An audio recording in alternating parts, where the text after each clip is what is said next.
it's my great pleasure to welcome you to our 2021 Xbox at Gamescom stream. I can't believe it's been 2 years since we were together in person in Germany. And in fact, it's been 6 years since we hosted our first ever Fan Fest with over 1,000 Xbox fans on a giant boat on the Rhine River right there in Cologne, Germany.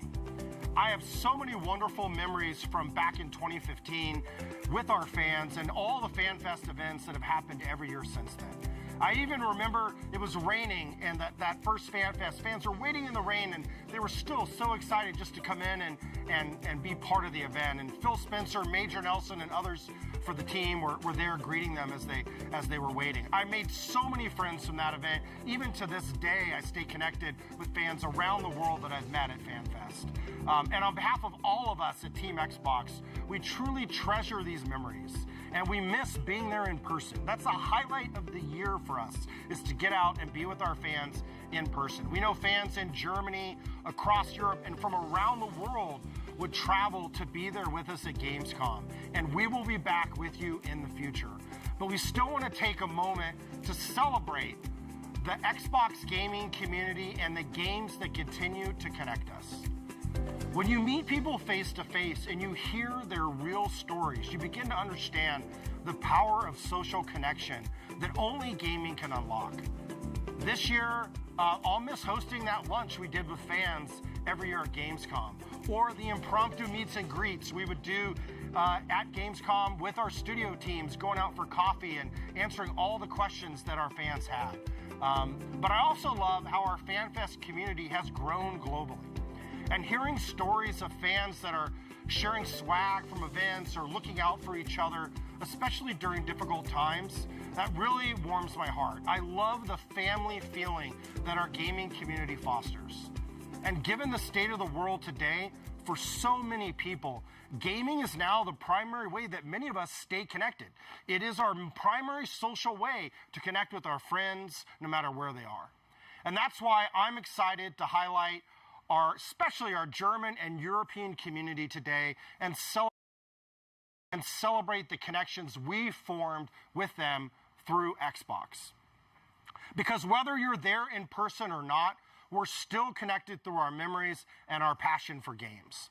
On behalf of everyone at Team Xbox, to all of the Gamescom gaming community and fans, thank you for the memories. Thank you for joining us here at 2021 Xbox Gamescom Stream. Die Gamescom bedeutet mir unglaublich viel. Sie ist mehr als nur ein Sommerurlaub, mehr als nur ein Ausflug. Es ist der Ort, an dem alle Gamer zusammenkommen, um ihre Passion auszuleben.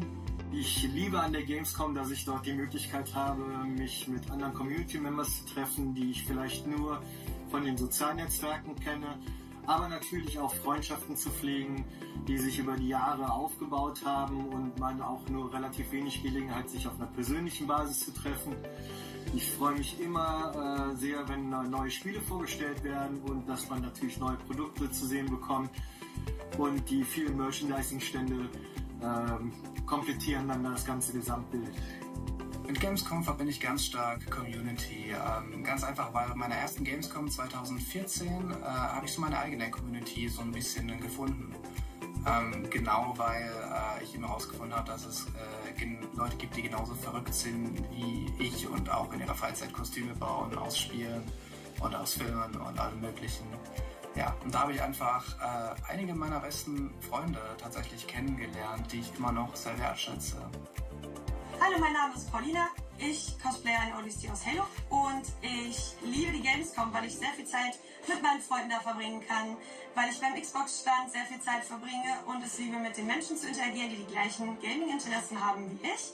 Mein Lieblingsmoment war auf der Gamescom 2018, als wir mit unserer Halo-Gruppe auf der Bühne standen und einfach zusammen die Fans anschauen konnten. Und ich hoffe, dass wir das nochmal machen können. Mein Name ist Daniel Heithorn, Gamertech Schnittgemüse. Und was ich an der Gamescom so toll finde und liebe, ist, dass sie wirklich zentral in Deutschland, in Köln liegt und dass sie alles verbindet, was Gaming ausmacht. Videospiele, Cosplay, Streaming, Das direkte Aufeinandertreffen der Entwickler mit den Fans, die auch Rede und Antwort stehen, all das macht diese Gamescom wirklich einzigartig. Die schönsten Erinnerungen für mich an die Gamescom sind auf jeden Fall die Xbox-Events. Alleine das Xbox Fanfest oder das Xbox Open Doors Event, wo ich wahnsinnig viel Spaß hatte, wahnsinnig coole Leute kennengelernt habe. Und ich hoffe, dass ich das in den nächsten Jahren mal wieder erleben kann, weil es fehlt mir wirklich sehr und ich habe da voll Bock drauf. Hey Leute, was die Gamescom für mich bedeutet, wollt ihr wissen? Also ich muss sagen, die Gamescom ist für mich schon immer eine riesige Gaming-Community gewesen, wo auch die Xbox-Fans als große Familie zusammenkommen, sich in die Arme nehmen, Freundschaften schließen und einfach gemeinsam Videospiele aus der ganzen Welt feiern. Die Gamescom bedeutet für mich auf jeden Fall so eine Art Familientreffen. Es sind einfach so viele gleichgesinnte Leute da, die alle Bock auf neue Games haben, generell dem Gaming unterliegen sind quasi. Und dass man die ganzen Leute trifft, die Spiele betesten kann, die Community, die man eventuell so kennt. Ein Riesentreffen von Gleichgesinnten, die alle Bock auf das Gleiche haben. Das ist für mich Gamescom. Hey, ich bin Roberta. Die Gamescom ist persönlich für mich ein Event, auf das ich mich jedes Jahr freue. Ich war 2012 das erste Mal da und was soll ich sagen, ich bin seitdem ein Dauergast geworden. Ich nehme jedes Jahr Urlaub, weil es einfach megamäßig Spaß macht, dahin zu fahren. Ob mit Freunden oder mit Bekannten oder generell neue Leute, die du da kennenlernst. Es macht mega Spaß, es ist immer ein Erlebnis. Hey troopers, it's Gray from the 4th, 5th European, and I'm here to tell you why I love Gamescom. But if you're into the newest tech, like the brand new Xbox, or the upcoming video game releases like the new Halo, or if you're out just to have some fun and cosplay like me, you're bound to find anything and everything that you love and want to do, all under one roof. So go check it out. See you there. Die Gamescom bedeutet für mich persönlich extrem viel. Es ist nicht nur ein Urlaub, es ist jedes Mal ein Riesenabenteuer. Jeder einzelne Messetag ist speziell und man weiß nie, was passiert. Ich habe so viele lustige und tolle Dinge erlebt und möchte keine Sekunde davon missen. Was war die schönste Erinnerung an die Gamescom? Als ich mit meinem Rollstuhlfahrer-Onkel, der ist jetzt schon über 60, den habe ich mitgenommen und der war ganz begeistert von dem Xbox-Stand. Alles war ebenerdig, die Anspielstationen waren breit genug für einen Rollstuhl, das Team vor Ort war klasse, die waren total aufmerksam, echt super geil. Hi, ich bin Nicole alias Niki Tzatziki und es gibt jede Menge Gründe, warum ich hier Gamescom liebe. Es fängt mit den Games an, geht über Merch, Loot, übers Cosplay und hinaus zu meinen Freunden. Gamescom ist für mich das Event im Jahr, wo ich die meisten meiner, vor allem Halo-Cosplayer-Freunde wieder treffen kann. Wir sind mittlerweile eine doch große Familie und ich freue mich jedes Mal darauf, sie wiederzusehen.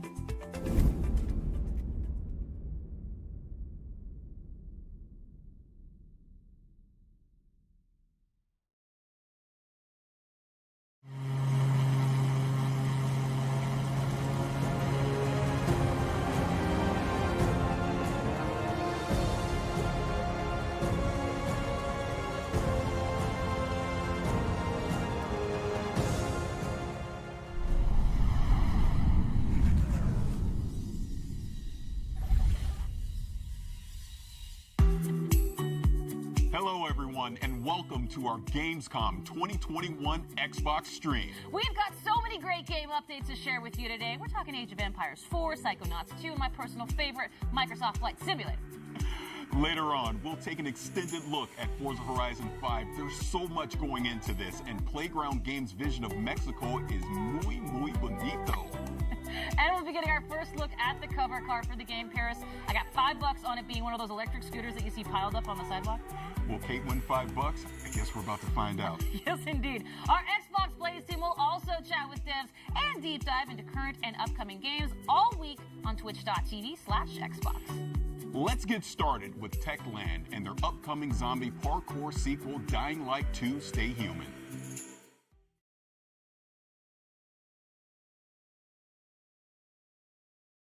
Hello, I am Timon Smektawa, Dying Light 2 lead game designer, and this is David Lubryka, animation director.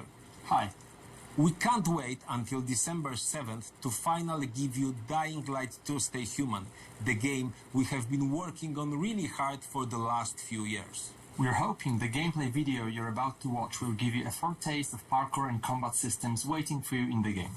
and we are just about to enter the city, fighting our way through its brutal and dangerous streets.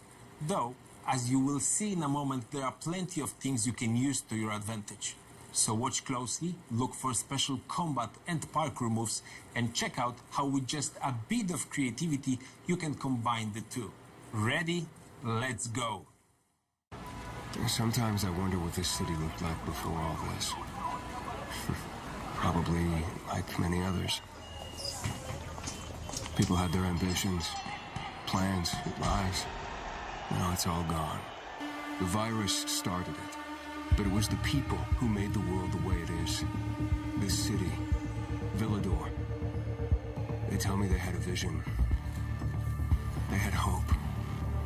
But soon, one vision broke into many different ones.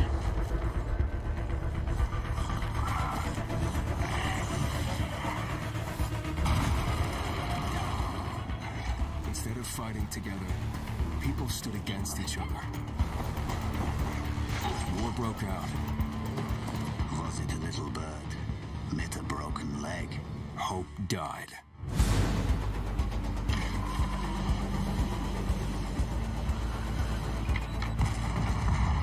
Now the city is falling. Each time we strike down an enemy, we absorb their strength. But I can't let that happen. At least, not yet. I need the secrets the city holds. Fuck! Hey! Still some rats here. I have to pick a side. The bazaar needs good people. You're doing great so far. I have to make a difference. Let's check and see.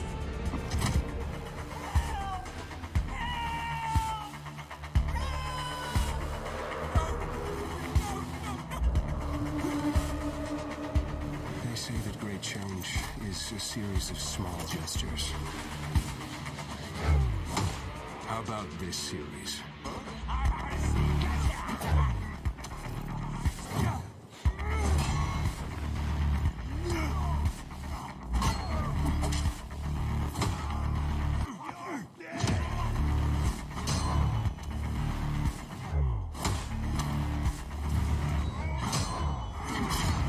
Is all hope really gone?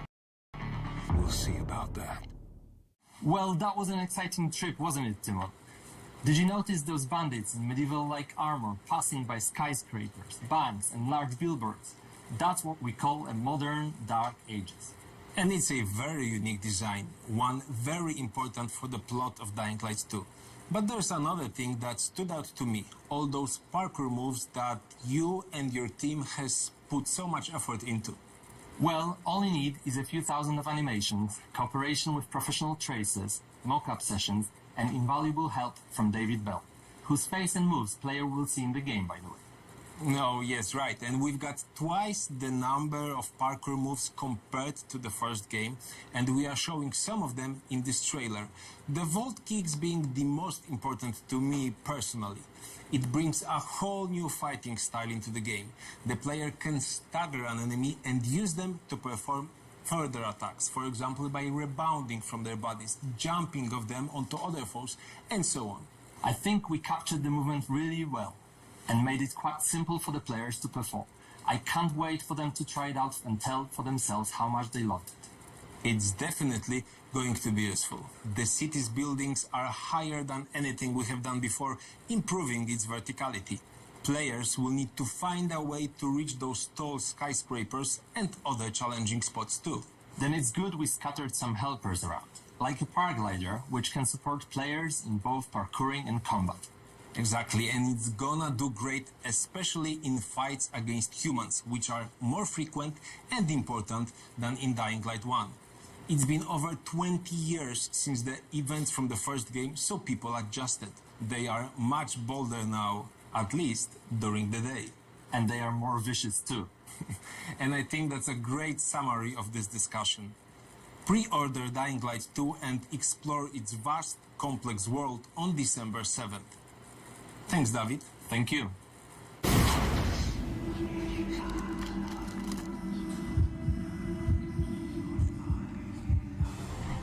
For the first time in the storied history of the franchise, Microsoft Flight Simulator launched on a home console with the release on Xbox Series X and S last month. Reviewers and gamers alike were blown away by how well the stunning visuals and the depth of the simulation translated to the console, and that's why I'm extremely honored to welcome the head of Microsoft Flight Simulator, York Newman, to the stream. York, thank you for being here. The last time we met was at the Xbox Game Showcase, and it was getting ready to come out on consoles. How did that go? It went great. As you said, the reaction to the Xbox console launch was really just amazing, both from Xbox gamers and from the press. They've been so gracious with their feedback.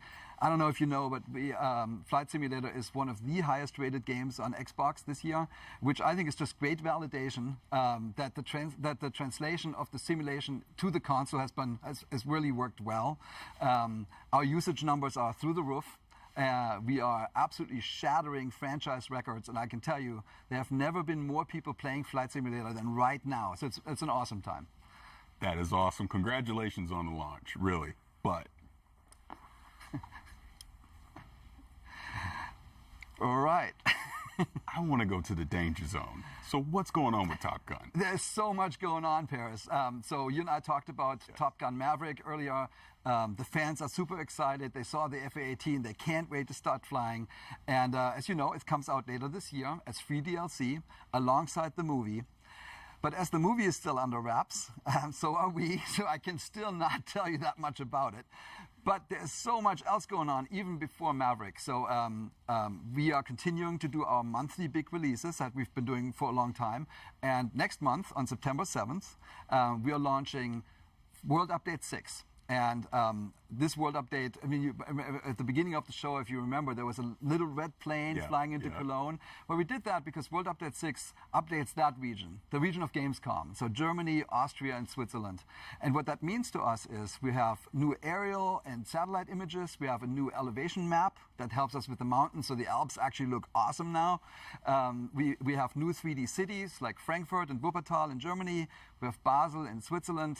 We have Vienna and Graz in Austria, and those cities look just amazing. They have like 7 centimeters resolution, and it's awesome. But we want to celebrate the entire region, so we picked 100 of the most scenic places, the most famous landmarks, and we call those POIs, and we sort of spread them throughout the simulation, and we also added airports. We did Lübeck and Stuttgart in Germany, and Klagenfurt in Austria, and St. Gallen in Switzerland. And what it ties it all together is missions. We're having new discovery flights, we have new landing challenges, and we have new sort of tours of the country. So they fly you around all the awesome looking places and really celebrate the beauty of this region of Earth. And this is a celebration of DACH, of Germany, Austria, and Switzerland. I'm so happy to be able to announce the date here at Gamescom. You know, that is really incredible, all the different regions and everything that you're going to have in the game, and the way that you're going to be able to actually highlight those. Yeah, I think it's really cool, but you know, for us, it's actually not just the region and the visuals. We talked a lot when you study aviation, when you love aviation like we do, you actually realize that a lot of regions of Earth have a very special relationship with flying, with aviation. Sometimes it's, you know, the first experiments with aircraft, or a famous pilot, or a feat of aviation, or like a local manufacturer. So we thought to ourselves, why do we not use these world updates to celebrate the planes? So we are announcing a new series. We call them Local Legends. And think about that as planes that are locally well known, like in that region, but outside in the world, not so much. Yeah. But why not use the world updates to highlight this, to bring these awesome machines to a worldwide audience? So for World Update 6, we picked a German plane from the 1930s. It's called Junkers U-52. In Germany, it's lovingly named Tante U, so Aunt U. And we think of us as sort of a digital preservation. So we really want to get these planes to an extreme level of detail. We're going out of our way to really go deep. So we're doing a full scan. We'll take full scans of the outside and the inside, as detailed as 1 millimeter, which is as good as you can really do this. And then we're working with, for the Junkers, we worked with Bernd Junkers, who is the grandson of the original creator of the plane, Hugo Junkers. And he's helping us. He had a ton of insight and materials. Then we worked with an organization that is preserving one of the last surviving examples of the Junkers. So they let us scan and take photographs. And then we were lucky that to find a pilot that actually flew one of those planes while it was still flying in the real world.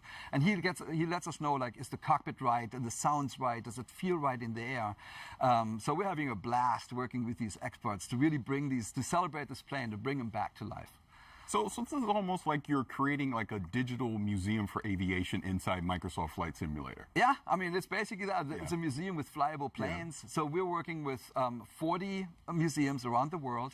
And it's honestly one of the funnest parts of the job. You end up working with these curators of planes. These are their babies.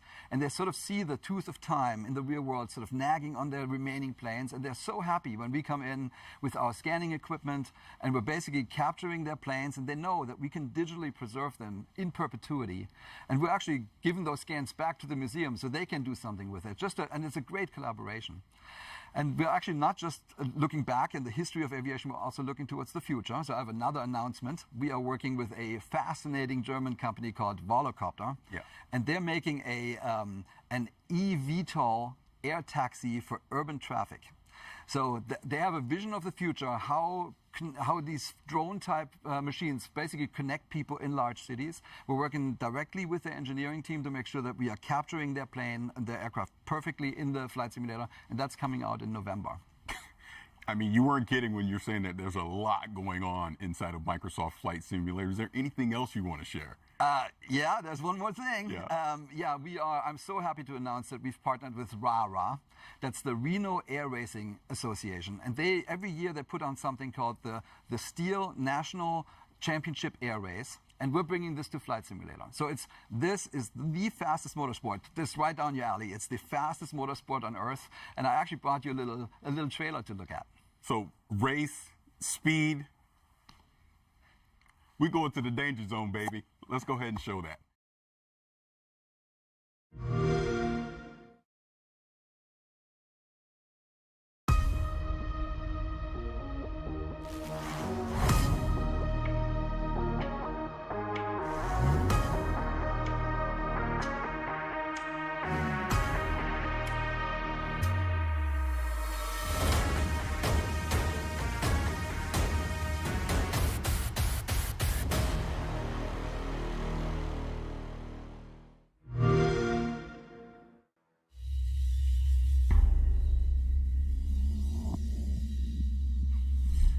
You know I like going fast, and you know I love being in the danger zone. When is this coming out?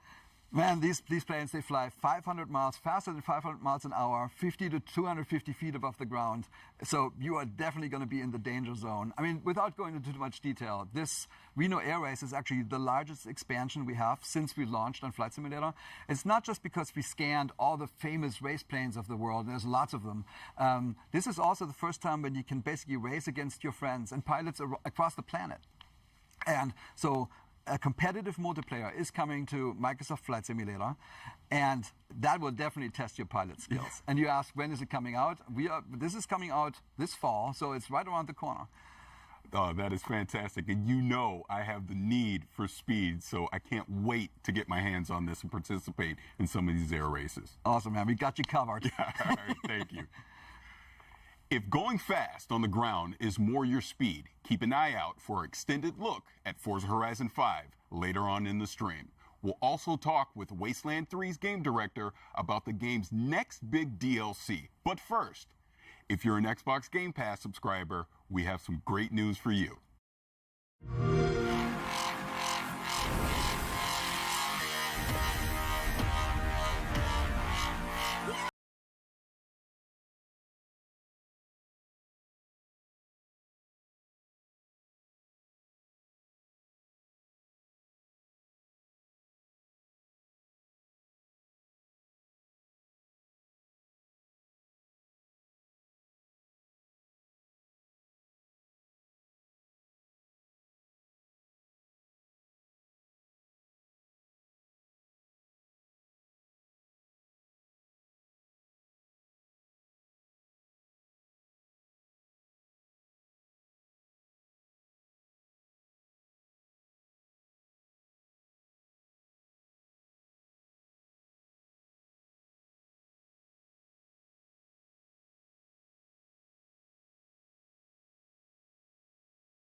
they did it. They added even more games to Game Pass. But let's talk about what's coming up. We're talking Age of Empires 4, the game's creative director, and we're going to see what's next for Sea of Thieves. But now, we've got a new roguelike retro shooter that, in grand retro fashion, sends you plundering through shifting dungeons to defeat a mysterious eldritch terror. Let's dive into the pit.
Well, I am here with creative director of World's Edge, Adam Eisgren. And Adam, I'm so excited to talk H4, of course, because you've brought something a little different and very special today.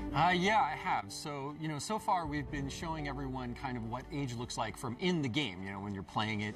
You've gotten to see a lot of footage of that. And we've also shown a little bit of our campaigns, right, through when we unveiled the 100 Years' War and showed Joan of Arc. But we have yet another way in Age of Empires 4 that we're kind of bringing history to life that we haven't talked about yet. See, you do this to me. You put me in suspense. I want to know more, so let's go with it. Let's hear more. Okay, wait, you get one moment of suspense. Okay, that's enough. So what we brought today is we have these wonderful little videos that we've created that are interspersed amongst the campaign, and they're about 3 to 5 minutes each. And we have over an hour of them total, and they're called Hands-on Histories. And what they are is a great way to deep dive on certain fun subjects from the cultures we're representing and just from medieval history. Excellent. Well, I hear you've actually brought one of those segments that you're going to share here for the very first time. Yes, I have.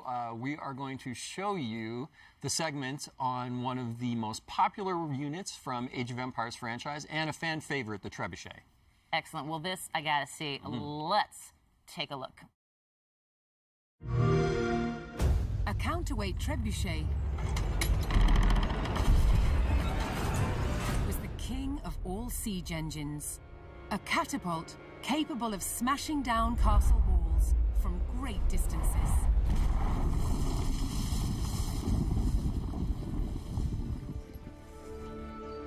At Warwick Castle in England, they've built a replica, one of the largest in the world.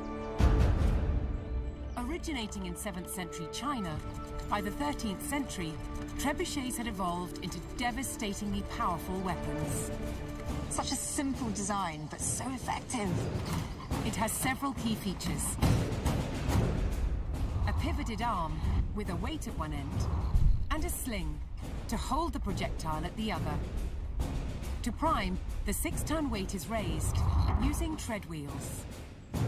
So this is one of the wheels, one of 2 that's attached to an axle, which would lift the counterweight, weighing 6 tons. It's based on muscle power alone. What's essential about launching a projectile as far as possible is making sure that this end of the arm is moving as fast as possible. So once that weight drops, it really sends this point of the arm moving at its highest velocity. This was done by positioning the pivot close to the counterweight and by launching the projectile from a sling. When released, the sling whips round, vastly increasing the launch speed. Trebuchets were carefully aimed, like modern guns. In order to weaken the castle walls or even breach them, you had to make sure that the projectiles hit the same spot every single time. For each projectile to follow the same trajectory, they all had to be the same weight and shape. To achieve this, masons used a gauge. Now I'm going to load this projectile into the sling. Oh, this one must weigh about 25 kilograms, but some projectiles can get up to 150 kilograms. That's the weight of 2 men. Trebuchets were also used to throw burning tar, beehives, even dead bodies. Anything to cause maximum distress to the enemy.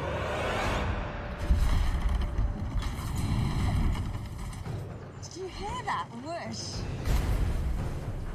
It was the counterweight trebuchet's lethal combination of power and accuracy that made it the ultimate medieval siege weapon.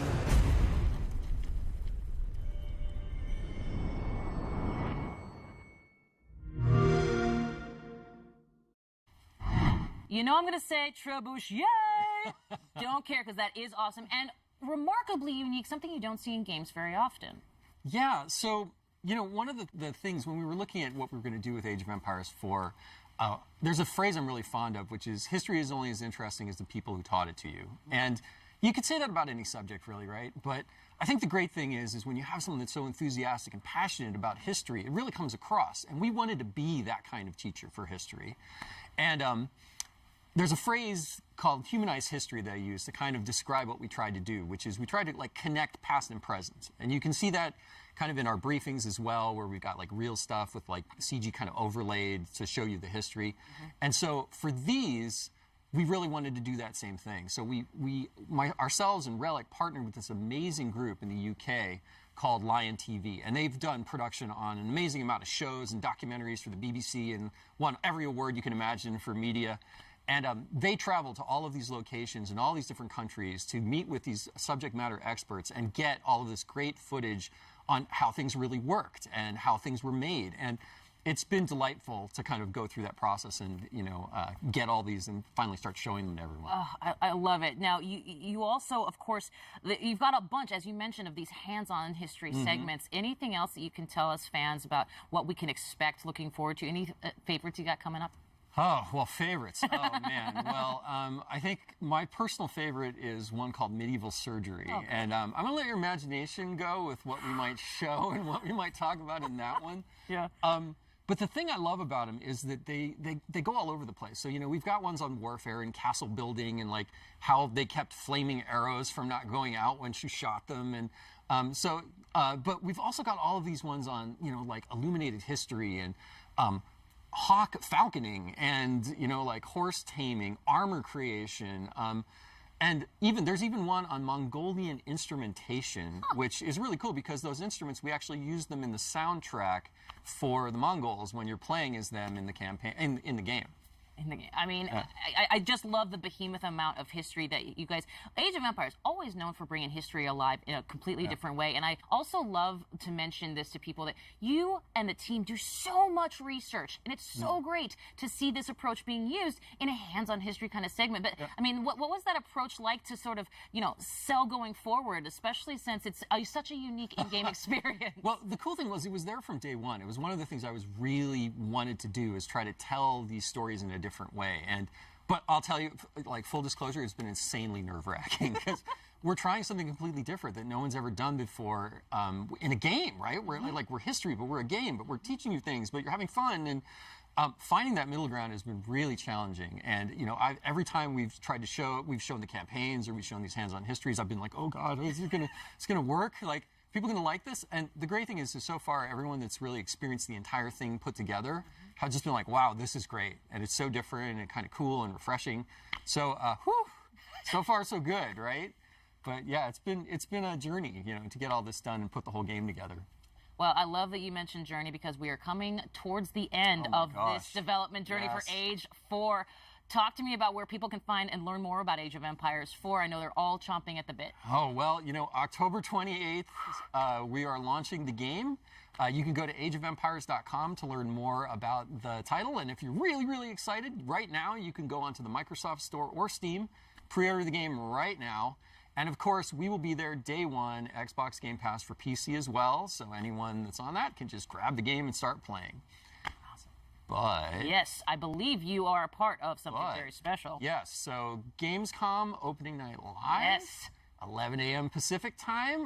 There might be something Age of Empires related in there, so if you're a fan, you probably should tune in.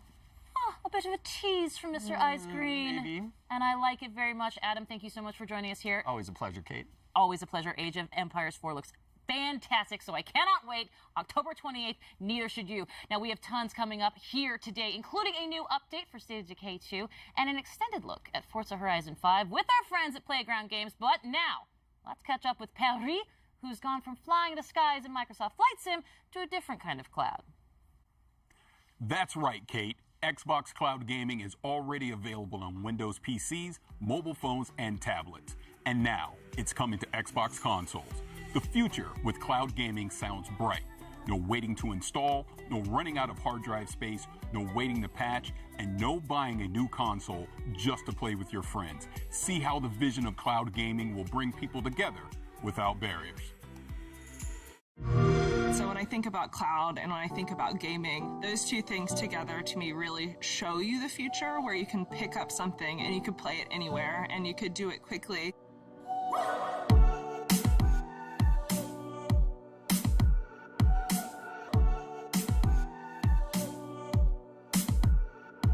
Cloud gaming's phenomenal. This is pretty great. I mean, that's pretty awesome. This actually looks so good. Games are large and you want to keep the ones that you know you love on your hard drive. Xbox Cloud Gaming is about being able to discover the new ones right away. It's super exciting that for our Game Pass Ultimate members, they will get to experience Xbox Cloud Gaming on whatever console they have. Cloud gaming is really about looking at how people play differently. I know me in particular, sometimes I just have 20 minutes. It should be as easy as finding the game that you look for on your console and just jumping right in. We're targeting 1080p at 60 frames per second. What's crazy about this is like the latency. This is the kind of stuff you need with cloud gaming. Oh, 60 frames? That's actually very smooth. The process itself to get into cloud gaming feels like you're playing on console, right? You go, you find the game you want, you press play. It's so easy nowadays. You can pick up any device and pretty much play any Xbox game on Game Pass. If my friends have titles that I don't have yet, I can just wait for them to send me an invite. It makes content just so much more accessible. I really love the flexibility. It's awesome. Everything that Xbox is doing right now is just getting rid of the limits of having to be on a specific platform or a specific console. Play on PC and mobile, and now on Gen 8. Yeah, Gen 8 consoles can play Gen 9 content. Isn't that so cool? With cloud gaming, we have the ability, because you are connecting to consoles that are in our data centers, to allow the Gen 8 customers, the Xbox One customers, to play games that their hardware wouldn't have been able to play without it. There's so much opportunity when it comes to thinking about how we can make content more readily available and let people play where they want to. Sign me up. I'm ready for cloud gaming right now. Let's do it. When's the release date? When does it release?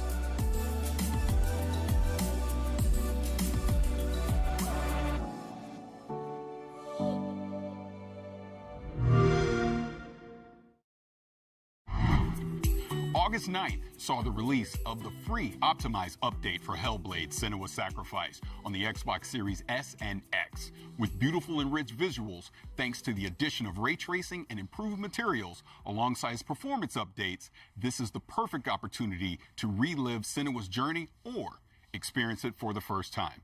And if you haven't played this, do yourself a favor, grab a pair of headphones and immerse yourself into this world. Agreed. Speaking of unique experiences on Game Pass, the Xbox Plays team will be taking a look at some ID at Xbox titles over the next few days, including 12 Minutes and The Big Con.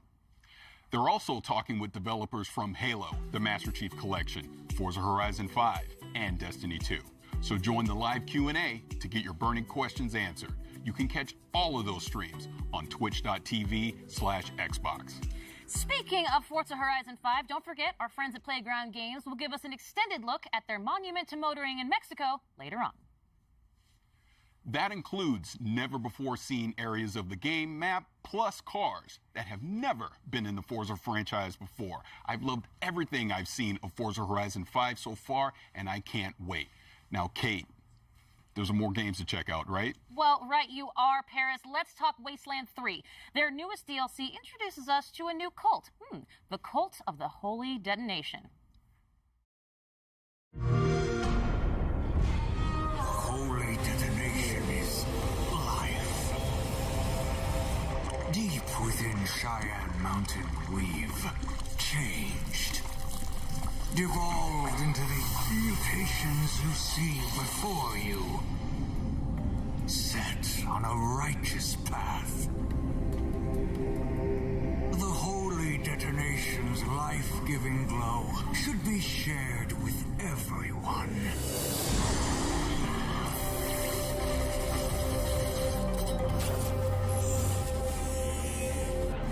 May the light of the holy detonation purify you.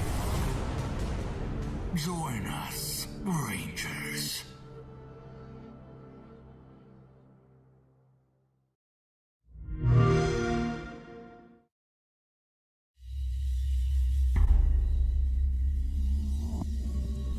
With new patches, bug fixes, and added features, like a fine wine, Wasteland 3 just gets better with age to really savor the game's bouquet. David Rogers. David. Good to be here. Thanks. So in the trailer, we saw that the DLC is coming out on October 5th, but we know, In Exile, Wasteland 3, you guys have been working on this for a very long time. So can you kind of talk about that journey? Yeah, our dev team has been working nonstop, full tilt, trying to make Wasteland 3 the best version of itself it could be. Over the past year since it's released, we've added features, we've balanced, we've listened to the community, we've fixed bugs, added stability, and I really think that the version that we have now is the absolute best version of the game, and if you've never played it before, now's an awesome time to jump in. Well, congratulations on everything that you've been doing with Wasteland 3. Now, this DLC is called The Cult of the Holy Detonation. Now, talk about that a little bit. Tell me what's going to go into this DLC. What should we be excited about? Right. So you've heard of Cheyenne Mountain, right? Yes. For those who haven't, Cheyenne Mountain is this top secret military complex buried deep in the heart of Cheyenne Mountain in the middle of Colorado. It's designed to outlast a nuclear winter. And so when you hit level 16, an old friend calls you and says, hey, I need your help securing this secret military base and all the secrets within. And as soon as you get there, you find two warring cults battling over supremacy, trying to take control of the Holy Detonation, which is this pre-war science experiment that they worship as a god. And, these cultists are insane, they're mutated, they've gone totally mad, and all they want to do is share the holy radiation with you and your entire ranger team. How generous! Yeah, that sounds a lot cooler than some of the cults I may have joined in the past, but this is typical Wasteland fashion. We're really going to be able to get in there and mix it up, right? Right. So you and your ranger team insert yourself right smack dab in the middle of their holy war, which, what could go wrong? Yeah. And this is a Wasteland game, so you decide everything. Choice and consequence is our bread and butter. And so you decide who lives, who dies, who gets screwed over, who takes charge. You're deciding the fate of the cults, the Holy Detonation, Cheyenne Mountain, and ultimately all of Colorado. This is really your game to craft and mold. That's awesome. So the last expansion was the Battle of Steeltown, right? Yeah. You had giant robots and things like that. So, what are you going to do to actually top something like that from the last expansion? Right. So we wanted returning players to find something that they could never find in another version or in previous versions of Wasteland 3. And so we built this as a Wasteland-style dungeon crawl. And in there you find this awesome mix of mystery, exploration. You're meeting these crazy cultists who have been locked in this pre-war time capsule, and some of the raddest boss battles we have ever been able to build in a Wasteland game. That's awesome. I want to get back to the crazy cultists, but talk to me about these big boss battles. I want to hear more about that. Right. So we took the best parts of Wasteland combat and we breathed new life into it with objective-based combat, which are basically super rad boss battles. It's no longer you're huddling in a corner, throwing down turrets, just going on murderous rampages. It's not about killing, it's about getting the job done. And so now, combat doesn't end until the mission is over. We send you on proper combat missions. You're in there, breaking into prisons, rescuing killing POWs. You're disrupting these high-tech cultist rituals. You are splitting your fire team and coordinating like you never have had to before. Like, everyone on your team has a job, and I really think this is going to take old players who know their Ranger team like the back of their hands, and it's going to make them scratch their head and really have to rethink how they go about combat and making it new, exciting, and challenging mentally in a way we haven't been able to really do before with just straight-up murder combat. Now, Wasteland has a reputation for getting a little silly. Right. What are some of the weird characters we can expect in some of the story encounters we'll see in the game? Yeah, with Cult of the Holy Detonation, we really got to cut our devs loose and just let them be creative and fun and silly. Like, Exile's modus operandi is if we're like brainstorming and something makes us laugh, we just put it in the game. That's just how we do it, and we pick up the pieces afterwards. Because we want to make something that entertains us, and then we know if we're having fun, our fans are going to have fun along with us. And so we got to explore, like, really letting you get deep into this like weird radiation cult and let you interact with them and talk with them, and tell stories and like maybe even join them. Yeah. And so, like, for instance, one of the characters you meet, one of the first cultists you meet, is this slathering beast. He's got like claws and fangs and spikes jutting out, and he's drooling, but he's like the nicest guy in Cheyenne Mountain. Like, you meet him and he's like, "Hey guys, you should like come in here and like soak up some of these rads. It'll be great." Yeah. And he Sherpas you in and lets you meet the whole cult. And another one of my favorites is the Proteus. He's what you get if you took like 20 cultists and you like melted them into a big pile, kind of like I would do this with like a magnifying glass. I would like melt like army guys and like GI Joes into a big pile, and he's wet and sloppy and gross, and he's hard to understand, and he needs a translator supposedly, but he's like your #1 fan. And getting to build like this totally out there wild extreme character was a ton of fun to write for. It's a ton of fun to like explore like what makes this cult tick, and he's an absolute blast. Hell, even some of the weapons that you find in Cheyenne Mountain, they're devolved cultists. Like, there's one guy, and he kind of devolved into this like vomiting bagpipe creature, and he has this real like kill me vibe about him. But we get to play with these fun body horror themes that let us jackknife between sort of like dark and serious and like goofy and funny, which is a line that Wasteland really loves to ride. Like, you know, a lot of really important stuff is at stake, but, you know, the Wasteland's a pretty bizarre place. Oh, I can imagine. Now, we talked before, you've been working on Wasteland 3 for a while. There's already expansions that are out there. But say I'm a new player. Say I'm watching this right now, and I'm like, man, I want to get into Wasteland 3. What would you suggest for new players wanting to get into this? And like I said at the top, like, Wasteland is like the best version of itself right now because of all the work we put into it over the past year. And so you can get the whole thing with the Colorado collection. That's the base game plus Cult of the Holy Detonation and Battle of Steeltown, all for a discount. Or if you have Game Pass, you already have Wasteland 3. Just download it and play it. And then you can get both expansions with the expansion pass. That is awesome. Now, to kind of recap this a little bit, we've talked about, you know, spewing pus bags and these weird characters and the cults and the boss battles and all these really cool things that are going to be in Wasteland 3. But please remind everyone before we get out of here, when can you pick up this DLC? Right, this work of passion, it comes out on October 5th. We're really stoked. That is awesome. So this is the Cult of the Holy Detonation. Cult of the Holy Detonation coming October 5th. David, thank you so much for joining us. Thanks, Barish. Appreciate it. All right.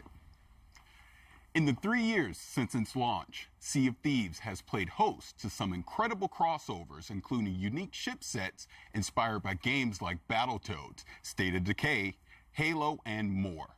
Today, we're excited to announce a brand new special event that will award players an all-new ship as a part of the latest wild crossover heading to Sea of Thieves. Better yet, this event begins tomorrow. So get ready to make some mayhem, and let's get our first look at this very special ship.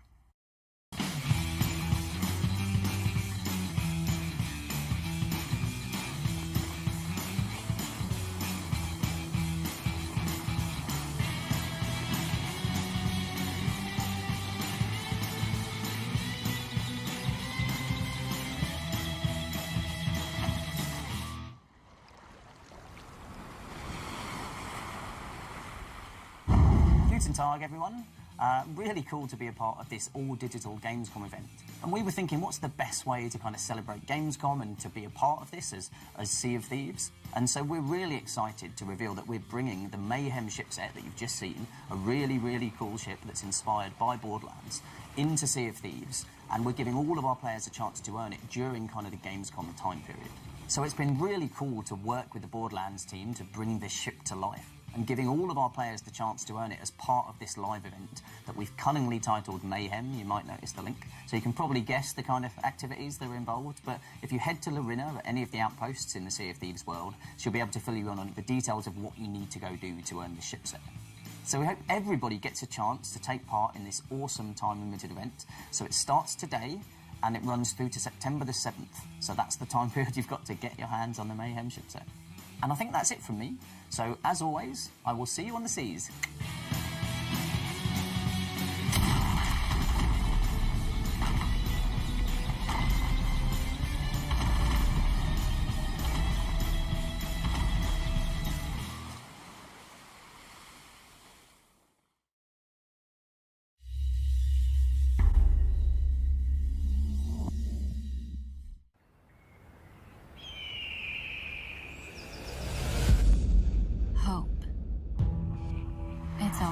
Dangerous world in Trumbull Valley. But now, it's hope that brings us back together. It reunites old friends.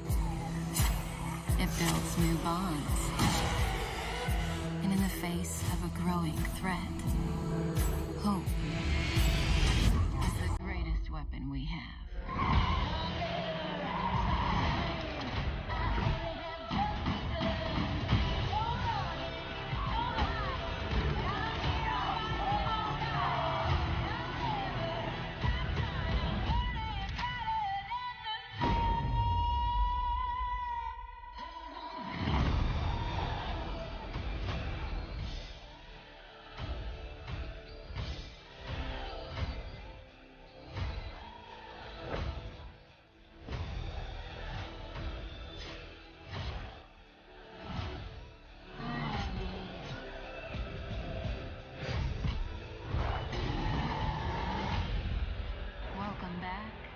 To Trumbull Valley.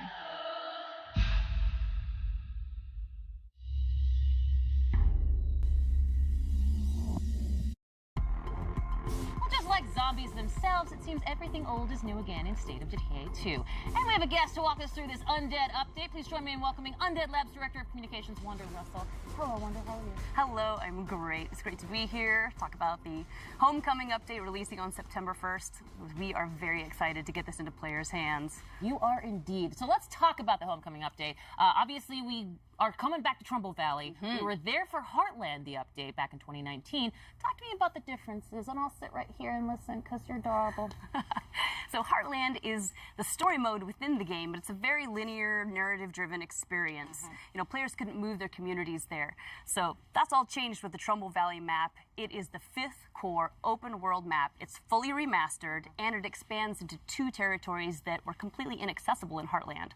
So players can return to Trumbull Valley with their communities, start new communities there, and really start exploring everything that the new map has to offer. So then, would Homecoming be a sequel then to Heartland? Yeah, exactly right.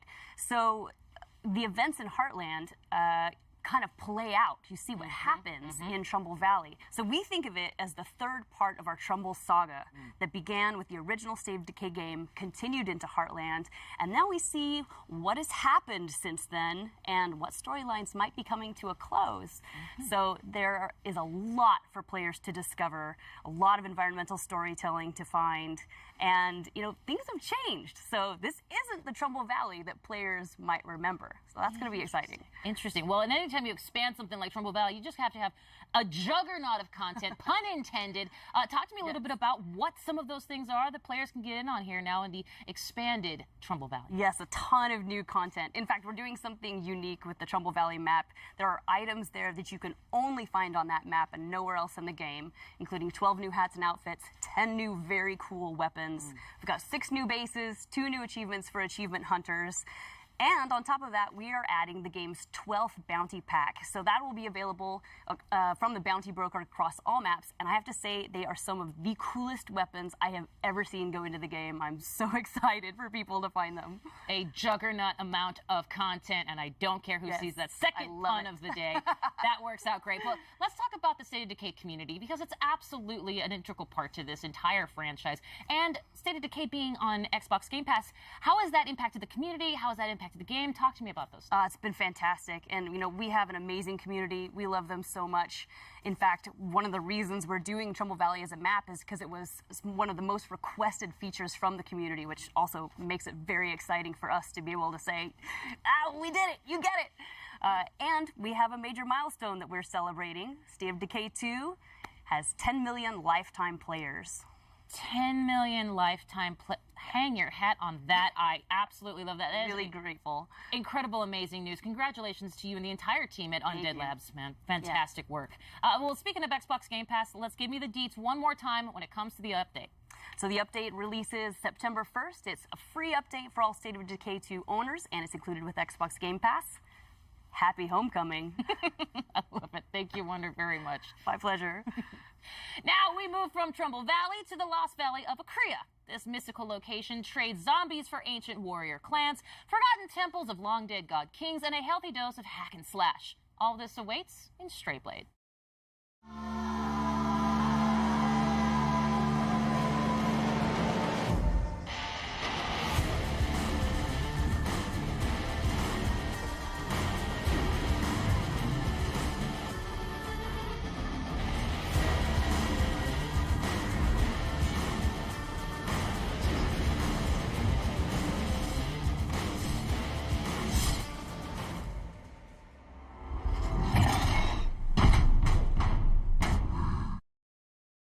In Strayblade, you discover the mystical Lost Valley of Akria, a world which ranges from overgrown temple ruins to frozen caves and winding canyons. A game world that changes based on your victories and plenty of dudes to stab in blade-to-blade combat. If that weren't enough, you even get a fuzzy little pal to help you out. Between the epic fights and this small guy, there's clearly a lot going on here. So let's hear more from Point Blank Games about Strayblade. Hello everybody, I'm Leonard Kausch, Game Director at Point Blank Games, and today I will show you Strayblade. Strayblade is an action RPG where you play a rogue adventurer who is exploring the ancient valley of Akria with his companion, a witty wolf named Boji. Unveil the history of the Forgotten Valley, muster the powers of the 3 Akrian metals to restore balance to this war-torn land. That is the how, as well as the why. Combat and exploration are the 2 key elements of our game. Let's dive into the combat first. Our combat system merges strategic anticipation of enemy attacks with split-second blade-to-blade reactions. It is the high noon of skill-based melee weapon combat. To achieve that, we put our hearts into creating fluid, well-readable animations and epic cinematic finishes. You can choose from multiple weapon categories that can be combined to fit your playstyle. Now, let's take a look at the exploration. Akria's colorful world ranges from overgrown city ruins to frozen caves and winding canyons. Together with your companion, explore the deepest corners of an ever-changing world bristling with adventure. Every discovery holds treasure. Find rare materials, recipes, weapons, lore pieces, and beautiful places. Change is part of your journey, where every victory impacts the world around you. When you die, time keeps moving forward. Enemies can't stay dead. New foes invade camps that you weakened, and when Boji revives you, only one thing is certain. The change you brought shapes what now awaits you. And of course, get ready for epic boss fights.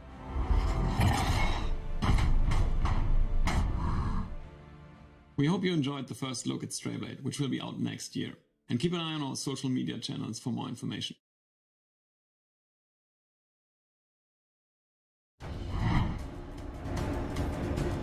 Next up, one of the most unique games finally comes to Xbox. Yeah, unique. As in, my evil twin murdered 4 of my husbands because they secretly are in love with me. Unique. In case that didn't tip you off, we're talking about Crusader Kings 3, the medieval grand strategy and role-playing game that has you trying to defend your royal line from those that would conquer your kingdom, and evil twins apparently. Yeah. It's coming to Xbox as an adaptation, not a direct port, meaning that the UI and controls have been refined to bring that grand strategy experience to a controller. Not to mention bringing the grand strategy experience to my comfy living room couch. We'll all be ruling from our throne room soon enough. Check out Crusader Kings 3, now coming to Xbox consoles.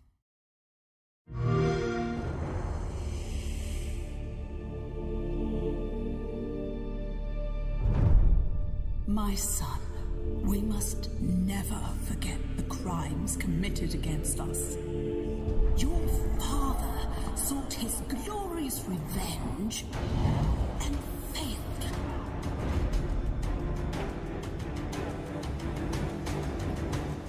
He never understood that the greatest wars are won with weddings, not warriors.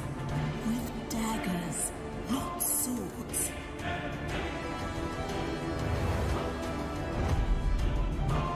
Only the small-minded measure success across the span of a single life. The real game is played across generations. You see, real strategy requires cunning.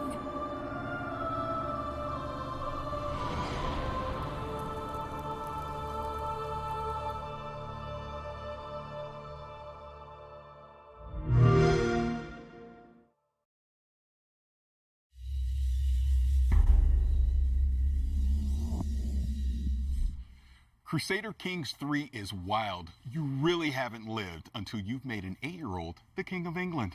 Well, it's nice to have hobbies. We've all gotten into some weird stuff this past year. Weird like diving into people's brains and exploring their mental universes projected into a psychedelic 60s wonderland kind of weird? Exactly that kind of weird, which means I am so excited for Psychonauts to finally get a sequel. It has been so long. There really is something special about Psychonauts, isn't it? There really is indeed. Now, think about this. 2005, when Psychonauts originally came out, was a different time for gaming. Most of the biggest games that year, we're talking Resident Evil 4, Battlefield 2, Call of Duty 2. They were great games, for sure. But they were all big, beefy shooter games. Meanwhile, Psychonauts had humor, whimsy, and surprisingly heartfelt moments. It was an oasis of color and humanity in an era when games were increasingly turning grimy, dark, and combative. Not to mention having some deceptively deep character moments. That's why the original is considered a cult classic. It has been a long time coming, and it is finally here. Enjoy this long-awaited launch trailer for Psychonauts. Well, this shouldn't take too long.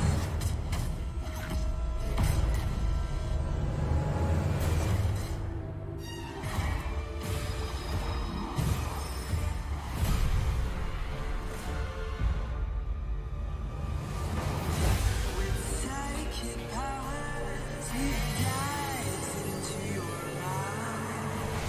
My name is Raz, and I'm the new intern. And today is my first day on the job. Get ready, Rasputin.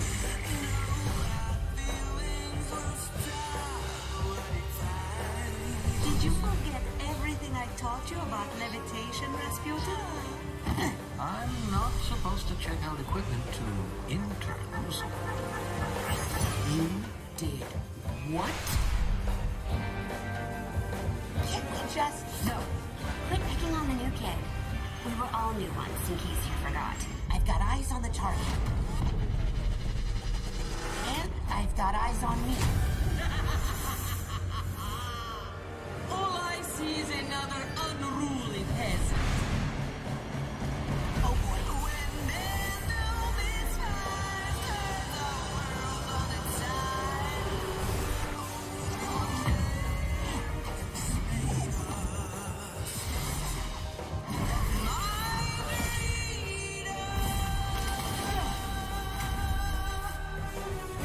It wouldn't be the first time the Psychonauts underestimated Maligula's power. Fire! Leave it to me.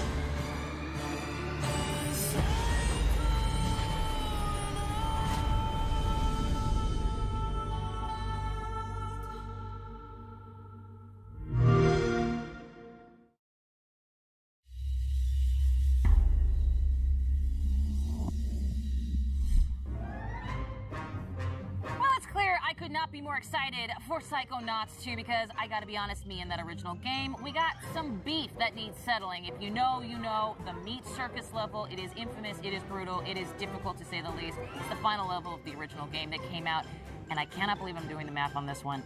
16 years ago, Tim Schafer and Lizette T-Tree Montgomery. I am definitely dating myself, but you all welcome from Double Fine Productions. Thank you so much for being here. Tim, can you believe it has been 16 years? I almost said 19 years. Yeah, it feels like only yesterday, but it kind of was for Raz because the story picks up right where the first game left off. And even though it has been a lot of years, it's a game that matters a lot to us. We really love it here at Double Fine, and we know that a lot of fans, it meant a lot to them. And so we really want to be true to the spirit of the first game, which we were able to do because we brought back a lot of the same voice actors, and we also have a lot of people on the team here that worked on the first game, as well as bringing on a bunch of new people like Lisette. Thank you. It was really important for us to carry the legacy forward, especially the cool style of Wonk that is very prevalent in the first game. Style of Wonk. Just put it on a shirt. I'm in there for it. Let's roll it back a bit. Of course, this can be kind of a trippy idea if you're not familiar. Psychonauts, they still jump into people's minds, I'm assuming, like the first game, right? So if a Psychonaut sort of dove into my brain, it would be like a lot of Ted Lasso quotes and French Bulldog memes. Am I correct, Tim? Yeah, that's what's fun about a Psychonauts game is that all the levels are different, just like every person is different, based on their personality. If you could jump into someone's mind, what would it look like in there? What would be the color of the sky, and like who would the monsters be? And in Psychonauts, you get to do that because Raz has the power of astral projection. And when he goes in, he gets to fight those monsters and help people deal with their nightmares and wrestle with their inner demons. And so there's a ton of variety, and there's a lot of anything goes. We can go to any location, we can have any art style, and coming up with new levels for the second game was really fun to do. Well, I loved it from the first game, certainly. Lizette, let's talk a little bit about how that kind of concept expresses itself in the game world. I mean, Psychonauts 2 has got it all over the place, I'm sure. Yeah, it was really important for us to carry forward the unique brain worlds and unique levels from the first game and the unique style as well. So we were really focused on how we could bring forward that style in Wonk and also bring in new levels and enemies. Now, of course, it wouldn't be Psychonauts without new mental demons, and I'm sure it's happening in Psychonauts 2. What does this mean? Does it mean basically is that we're finally able to slap COVID anxiety in the face? Well, I don't know if you get to slap anxiety in your face, but you definitely get to slap some panic attacks, and COVID definitely caused a lot of those. In addition to panic attacks, some of our old enemies have also come back. Our sensors are our favorites, and they're definitely here. And in addition to that, we also have our doubts and some new enemies. There's our lovely sensor. Also, some regrets, some flying regrets. There are a ranged enemy, and they definitely are challenging. Our doubts are our slow, sticky melee enemy. You're also seeing our enabler here. He energizes our whole combat troop.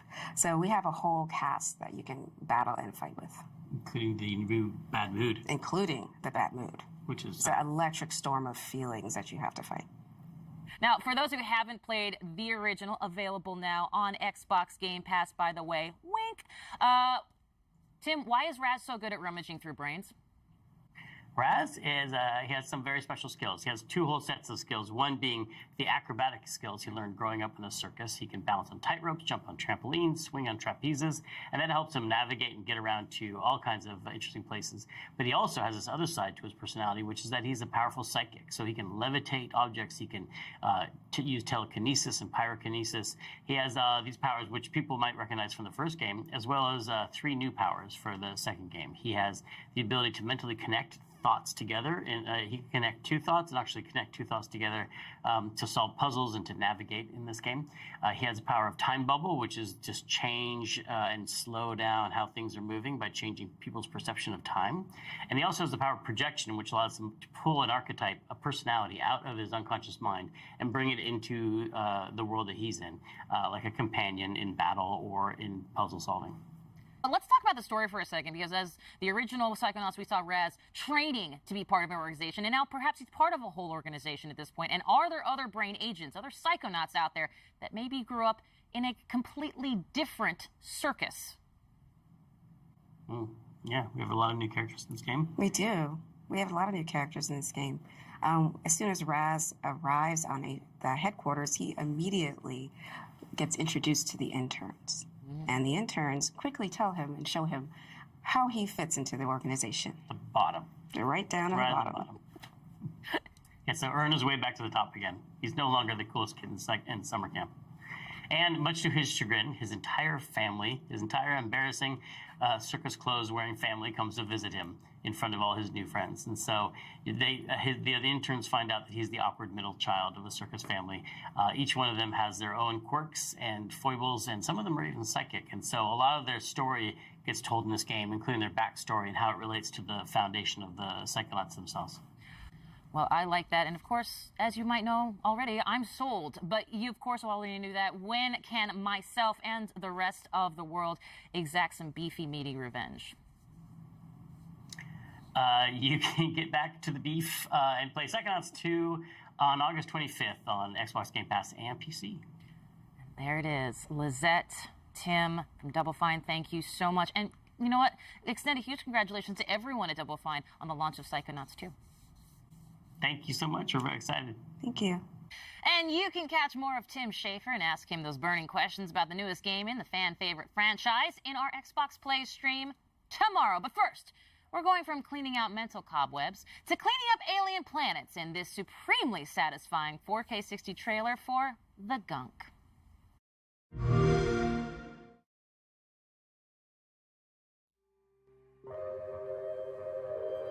I don't like this weather. I'm pretty sure the ship's insurance won't cover alien storm damage. You have to be careful out there. The gunk's eating everything here. This planet is literally a paradise when the gunk's gone.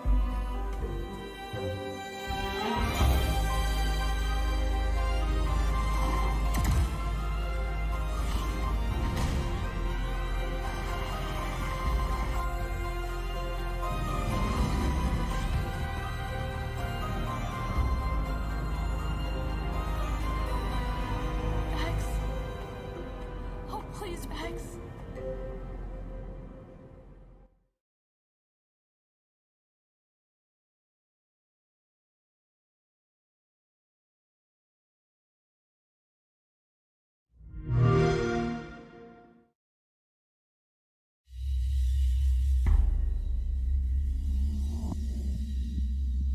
We have talked about so many incredible games today, and it's hard to pick a favorite, but let me just say, it is so cool that State of Decay 2 is expanding Trumbull Valley. Come on. And hey, you know what?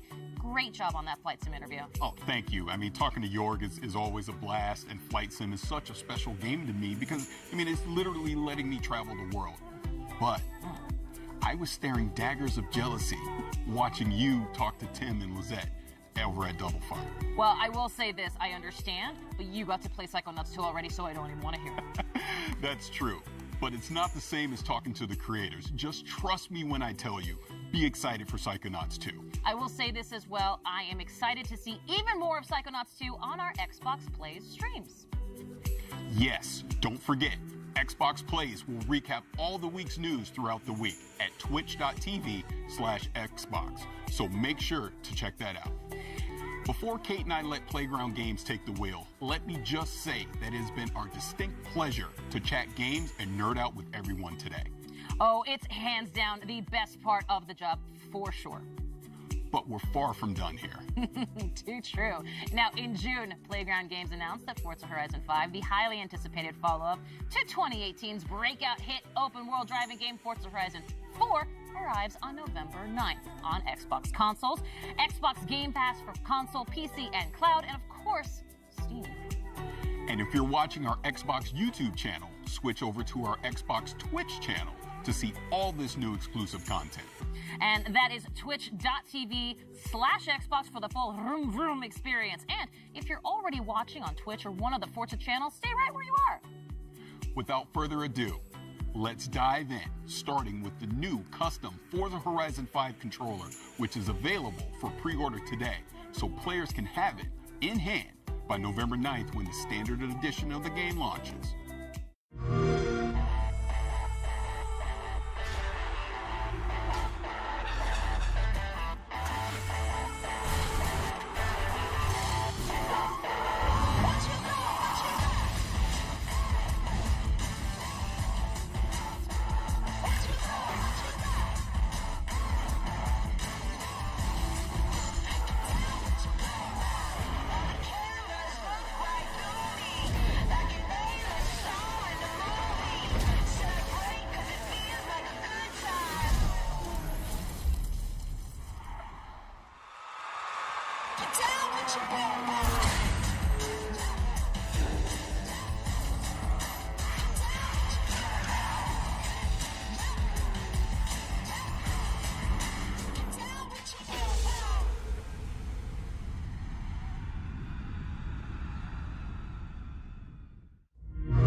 Charlie here, and I'm at Playground Games with Forza Horizon creative director Mike Brown and Forza Horizon art director Don Arcetta. Hello, everybody. Hi, everyone. Hi, Charlie. Hey, Charlie. Hello. How cool is this? That is stunning. Look at that. Well, we obviously just saw a really cool video about it, and I'll be the first to say there is an amazing influence of Mexican car culture and music literally splayed right across the front. Isn't that right? Absolutely. It just feels like it's a part of the Horizon Festival, like it's just dropped out of the game into your lap. Absolutely. Absolutely love it. And there's so much we do want to show the fans, and it's been quite difficult to decide where to start. So can you maybe tell us a bit more about the game, Mike? Sure, yeah. So Forza Horizon 5 is bringing the Horizon Festival's unique brand of fun and freedom to beautiful and vibrant Mexico.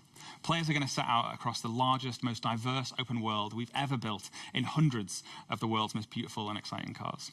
Yeah, and people think that Mexico is just a desert or a beach, but there's so much more to it, isn't there? That's right. Even though it does have pretty awesome beaches and a number of amazing deserts, it also has vast canyons, hidden temples, awesome, beautiful historic cities, and even a towering snow-capped volcano, the highest point we've ever had in a Horizon game. So you've talked about how Forza Horizon 5 showcases powerful, all-new graphical features, but what more can you tell us about that? So yeah, our Mexican HDR sky captures really illuminate the world to the point where you feel like you're really there. And thanks to the Xbox Series X and S, ray tracing is utilized in Forza Vista to really make our cars look more true to real life.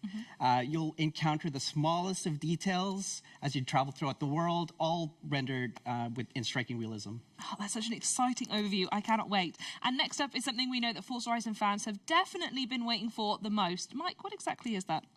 Yeah, that's right. We are about to reveal the cover of Forza Horizon 5, featuring the incredible Mercedes AMG 1 and the 2021 Ford Bronco Badlands. Should we take a look? Let's do it, yeah.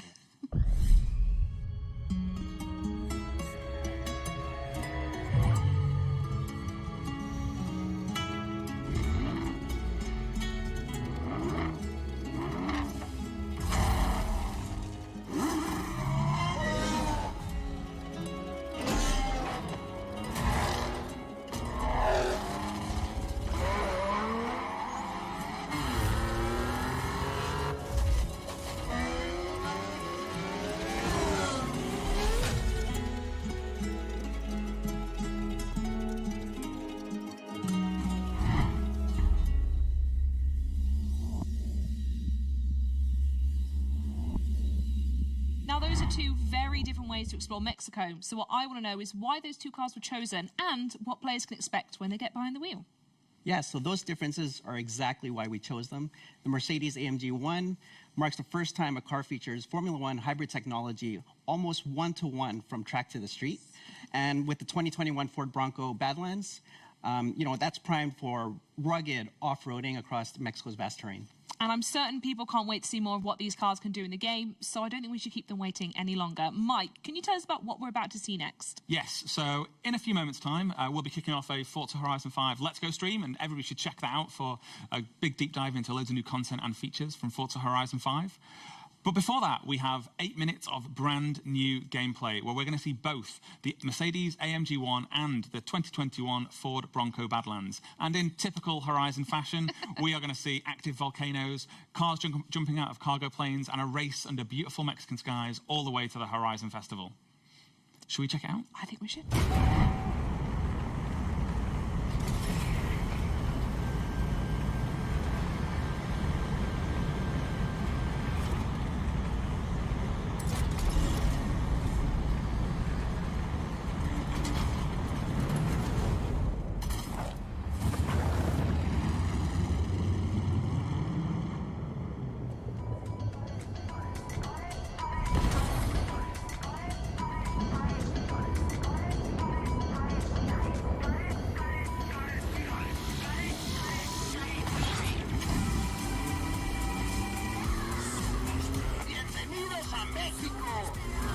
Here, we take control of the 2021 Ford Bronco Badlands, atop the towering, snow-capped Gran Caldera volcano.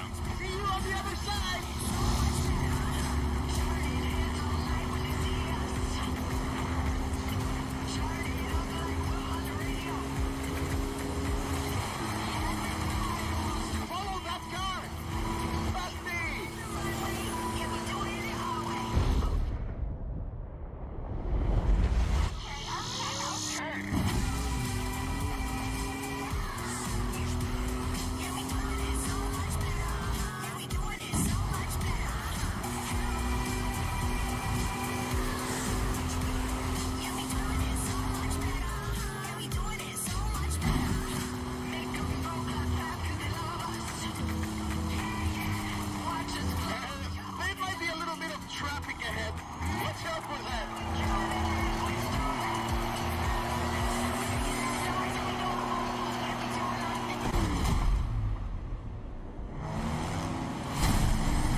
Lovely day for a drive.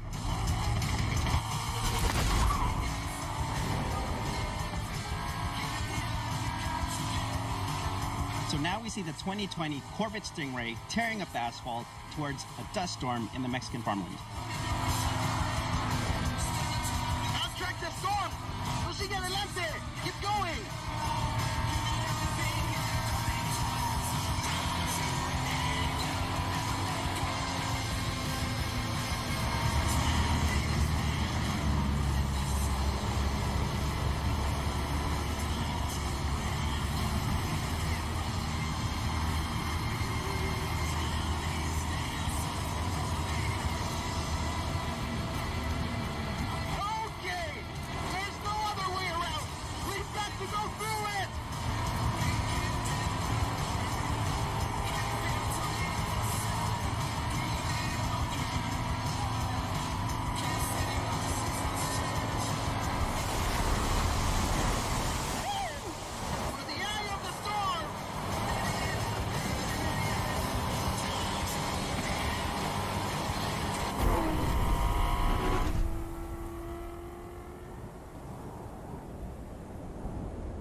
On my mark. 5, 4. Oh, no, that's fine. This could get a little rough.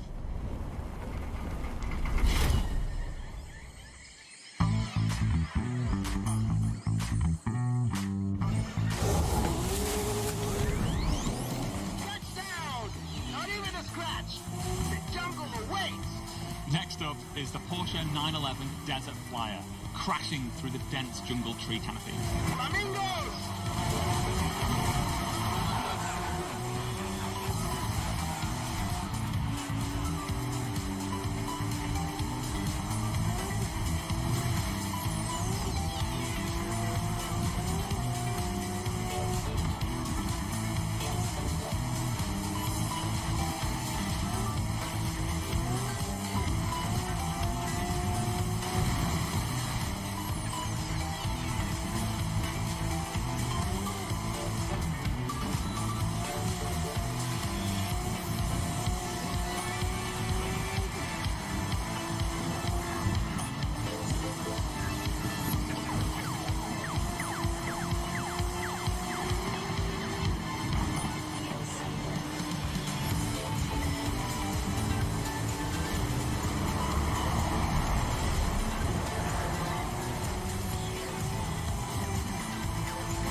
You're not gonna believe your eyes when you see this.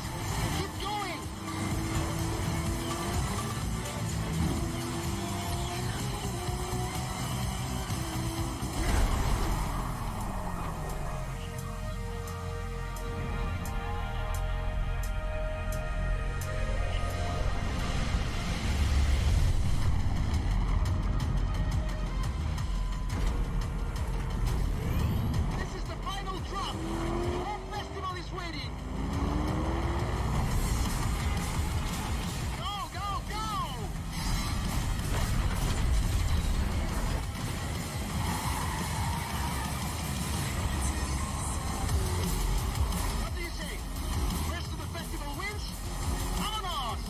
And on the final leg, we had the stunning Mercedes AMG 1 at full speed across Mexico's sun-baked rocky coast.